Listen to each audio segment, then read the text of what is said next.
લોકેશનની બજારમાં private jet લઈને આવી ગયો હારે લેવો જથ્થાબંધ બાસ્કાની અંદર છે કેવું એનું કરવાનું છે કોનાકડે ખબર પડે કે આ તો લઈ આવ્યો ગામમાંથી થોડીક બીજી સાધન સામગ્રી ये बात है બીજે દેવાના પરમાં સુરત દાદા ઉપર કે આવી કે સુરત વાળા ટોપો છોકરી એન્ટી મને કોઈ કરે પણ જોવા એકલી ક્લિપ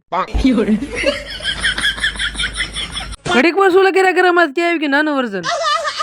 કોથી નાનું વર્ઝન આ બધા રહેશે બધા ગામડે લેશો બેન તમે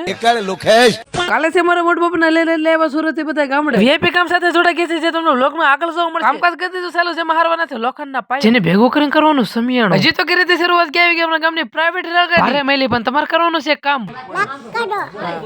આ કેનમાં ભરવા નથી ધીર કોના પાણી શસ્ત્રો વસ્ત્રો લઈ લીધા બધા હારે પછી સુરત વાળો ભતરી જો ચડી ગયો પેલો કો બાવળે ટેપીને આવી ગયા કોકની વાડી મોટર ચાલુ હોવાના કારણે પાણી થોડુંક અંદર આવી ગયું પણ આપણે શસ્ત્રો હારે લેવા હતા ડોન્ટ વરી ક્યાં ચડી ગયો બીજો કો ને અમારું મિશન આમ ધીરે ધીરે આગળ જઈ રહ્યું હતું દૂધની બાટલી લઈ તો સ્કોડમાં એક જણો ઘટે કયું નું દૂધ આમ તેમ ફરતું તો કરવાનો છે આ વાડીએ ચા વાડીનો ચા પ્લસ આ કાસલી પીવાનું 2 નંબર ચા હતો કાઈ નો ઘટે શેર પાસ કોનો થઈ ગયો છે પાણી ભેગો આનો આગલે એપિસોડ જોવા માટે તમને ફોલો કરવો પડશે મળીએ બીજા બ્લોગમાં